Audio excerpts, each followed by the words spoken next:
Alright, we're in test engine fitting mode here. How did I get from transmission not bolted to the engine to this? Tune in and find out.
Well, we got the transmission mounted to the engine and did my first initial fitting here with it roughly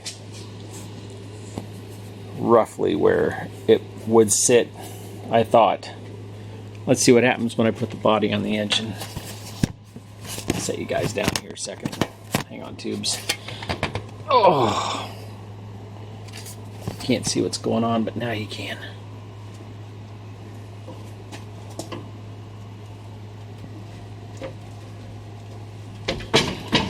That's the redneck rocker.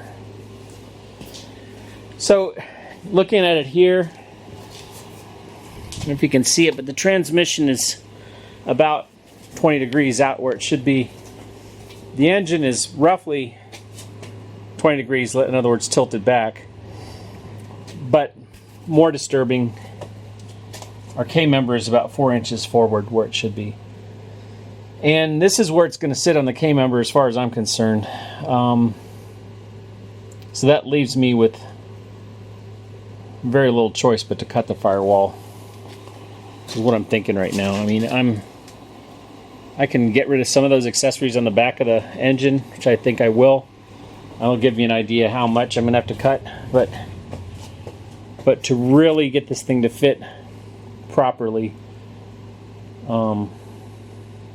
and be back where it should be, I really need to cut the firewall and move the engine back a good 3 to 4 inches from where it is right now, so it still sits on the K-member stand with those 2 bolts through it.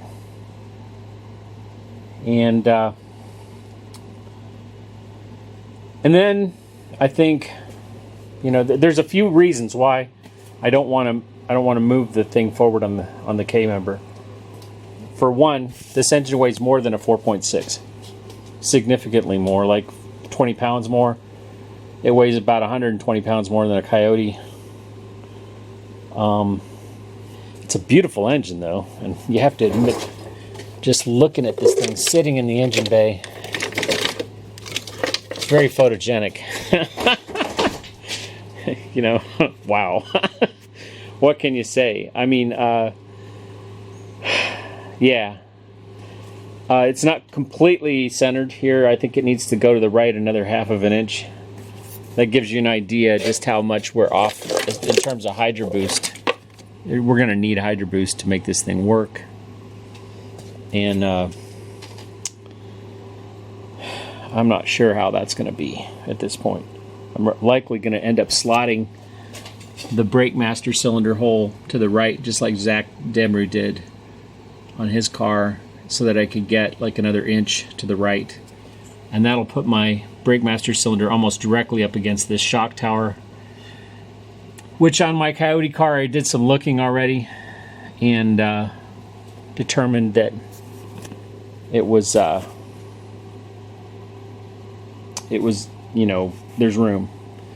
So probably that's what'll go on for that. Oh, I didn't notice this. Look at that. Wow. That had to have happened during the accident. Some of that did. There's no way that I've done this with anything I've done. Shocks have been out of this car since I parked it. So anyhow, yeah. Well, it's sitting in there, nowhere near where it needs to be. I've got to decide now if I want to modify my engine bay to fit the engine, or if I want to modify my supports, move the engine forward on this K-member. I think I know what I'm going to do, but I have to think about it like I do a lot of things. That's where I want the engine to be on the K-member. The K-member is sitting forward about 3 to 4 inches forward, more where it shouldn't be. So in order for this engine to go back further, very obviously one spot of the car is going to have to change. And we are looking at it right there. I'll see. I don't know. I've got to think about it, got to be careful. I'm not just going to hack and slash. I'm going to probably go and search YouTube and see if anybody else has done anything similar. But I'm getting closer by the minute to figuring out where this thing's going to sit. When I can finally get the K-member to sit down flat on its mounts there in the spot where I want the engine to be and bolted in place, then we're going to be, cooking with heat. But in the meantime, I have some decisions to make.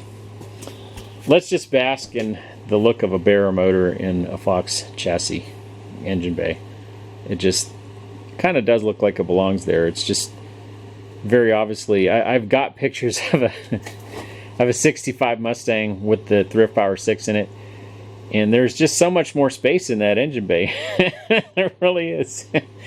Very obviously, though, there's space for a turbo on the left here. There's going to be a lot of space on the left-hand side and very little space on the right-hand side of my engine bay. I get why people go with the Plasma Man intake and some things like that. I just want this motor unadulterated in this engine bay. So let's just see what I can do. Anyways, I hope you're enjoying the ride.